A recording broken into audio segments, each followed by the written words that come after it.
Hey everybody, it is Emily, multidimensional channel and transformative energy healer, and I'm here for you, Gemini, today to do what's going to end up being weekly readings, I hope. My dog just hit the screen. But this is going to be a 2-week reading simply because I am anticipating traveling next week, so I want to make sure that I don't leave you guys hanging. So this is a 2-week read. Also, the evening sun is coming in my front window, so pardon my face getting half splotchy.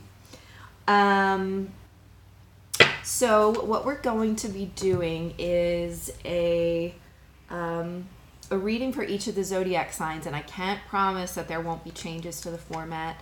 I am going to try this, and so we're going to do a general read for the next 2 weeks for Geminis, and then there will be an extended read on Vimeo for relationships and an energy healing, both for Gemini as well. So if you are feeling it and you're resonating with the general read, you might consider checking out the relationships and relationships read and energy healing on Vimeo. Link will be in the info box below. Okay. Thank you guys so much for being here, and thank you so much for your likes and subscribes and shares. I am growing my channel. My channel turns 1 year old. My channel is also a Gemini. It turns 1 year old tomorrow. So it would be amazing. Actually, I'm saying tomorrow because today is 6/11, but I don't know when I'm going to get this uploaded. So my channel's birthday is 6/12. I would love to cross 1,000 subs by that day. So if you have not subscribed yet, I would be so appreciative if you did.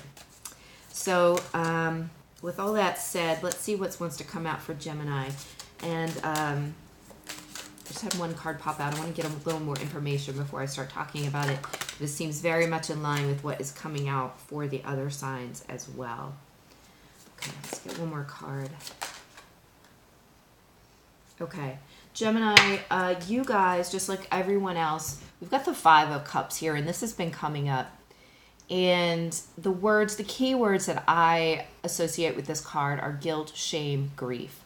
This is all, stuff that is kept in the heart space, and it is evidence that we are feeling individuals, that we are feeling animals, basically.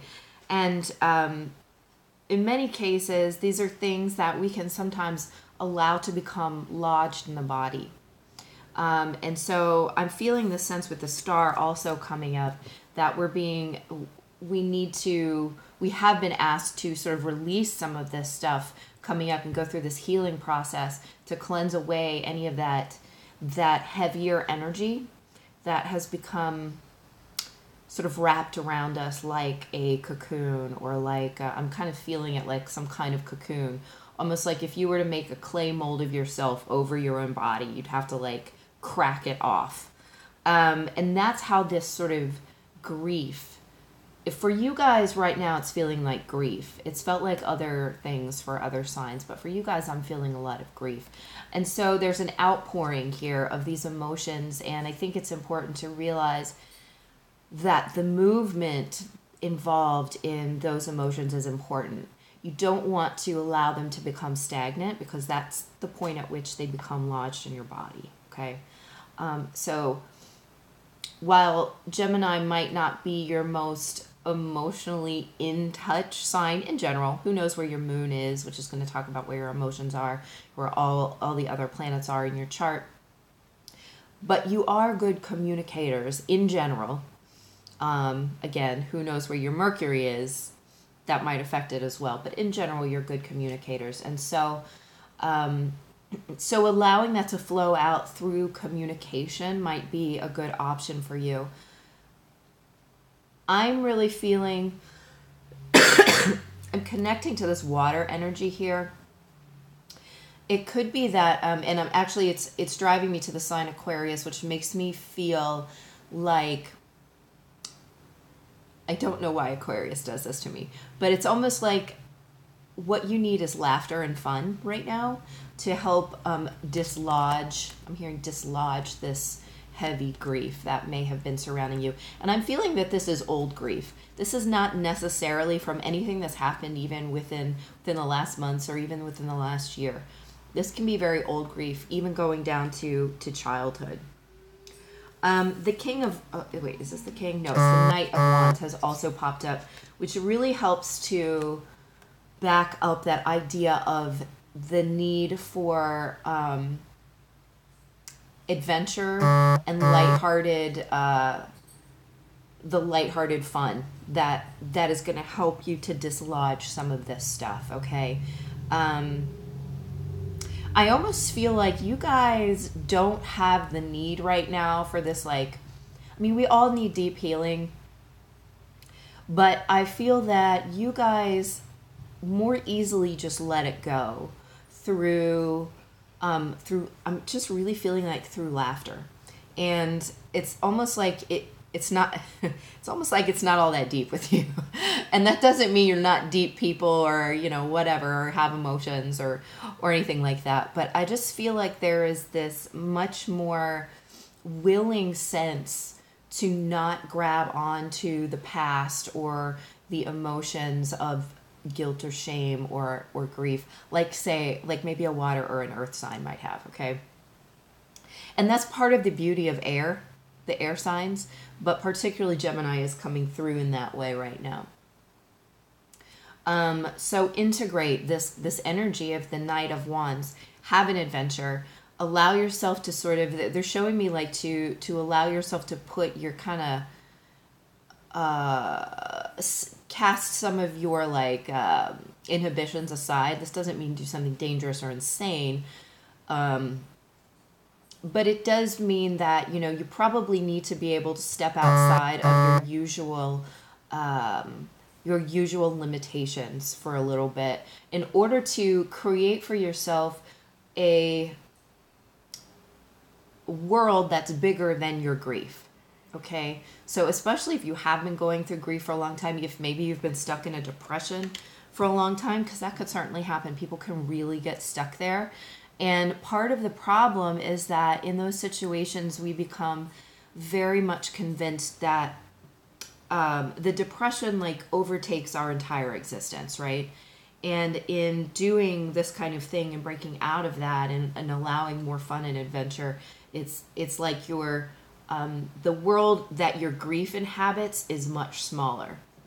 Now I'm using the word grief, but this could absolutely be a sense of disappointment or a sense of being left behind. I'm hearing disappointment in self or disappointment in other people. All of those things are valid. So whatever it is, it's been weighing heavily on you. And I think a lot of us, almost everybody, no matter what your sign, has been getting this card for the last few weeks. And I think a lot of this stuff came up during that, I think it was the new moon in Scorpio a few weeks ago.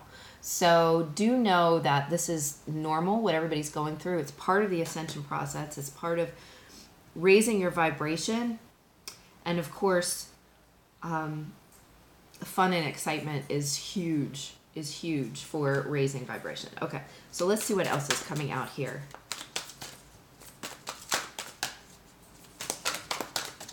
What else for Geminis, please? What else for the Gemini? For the next 2 weeks. What else for Gemini for the next 2 weeks? This one came out too for Taurus. Oops.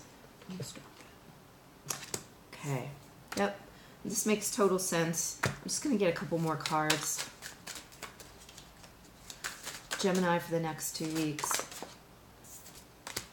Okay. One more to go with that one, please. Gemini for the next 2 weeks.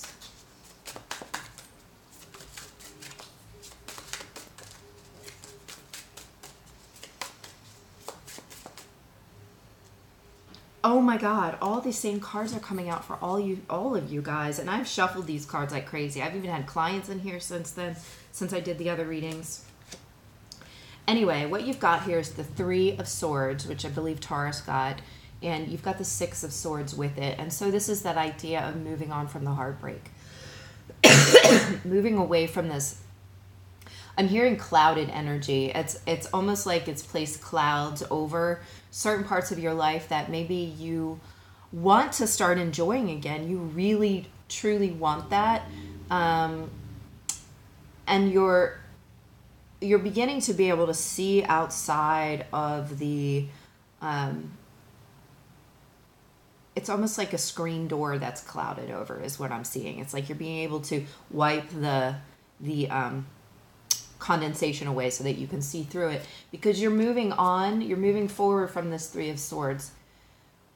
And this has to do with, I'm just hearing allowing the healing. It's almost as if, I feel like this sense of grief or guilt or whatever it is, it's like you held on to it because you felt on some level that you had to. Particularly if this is something that, maybe, I'm getting the situation like maybe childhood wounding where you held on to it either because it was part of your identity or because you felt like you had to, so it would never happen again or something like that. In other cases, I feel like people have held on to things because this is specifically about grief, like the loss of a family member or something like that, because you never wanted to forget. You never wanted to disrespect their memory or something by moving on from the grief. And yet when we're not living our fullest potential, when we're holding on to all this grief, of course, we can't do them or ourselves any justice, right?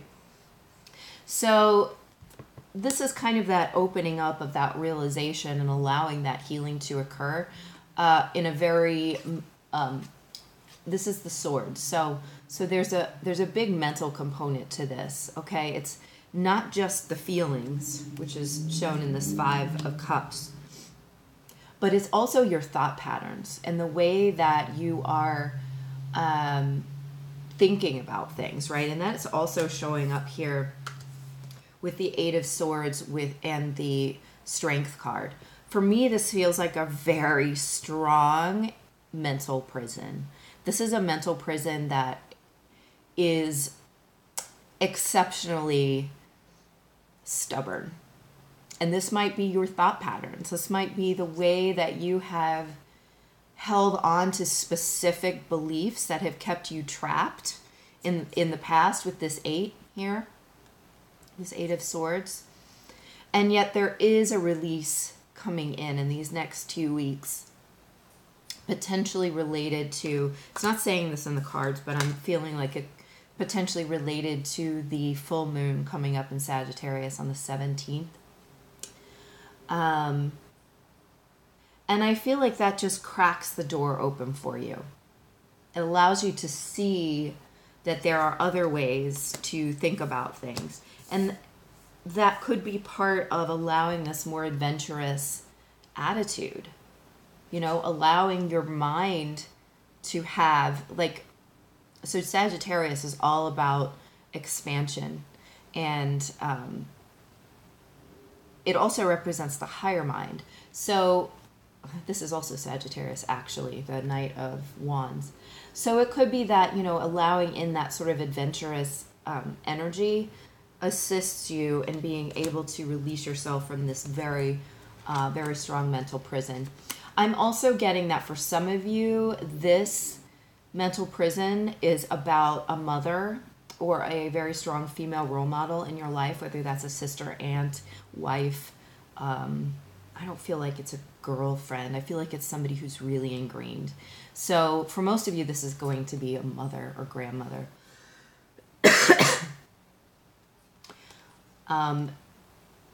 And so it is going to take a certain amount of shake-up, complete change in your perspective. I don't know why this feels like a perspective change. I guess it feels like a 180. Feels like taking off in the other direction very quickly, which is something that I feel Gemini is very good at, because you guys are willing to, you're willing to take that chance. You're willing to move in a more air-like fashion where you're not as attached to the way things have always been all the time. I mean, it depends on where your other planets are, of course. So healing is coming in for you in these next 2 weeks, and that's amazing. And so is adventure and some joy. And so I want you to definitely look for that and take advantage of it, okay? We're going to go ahead and look at relationships specifically, romantic relationships specifically for the most part, although it can apply to any kind of relationship. And we're also going to do an energy healing specifically for Gemini for this month in the extended read. So please use the link in the description box below to meet us over on Vimeo. And if this is where we part ways for these 2 weeks, then thank you so much for listening. And I appreciate all of your likes and your comments. We love to hear from you guys, okay? I will talk to you all soon. Bye.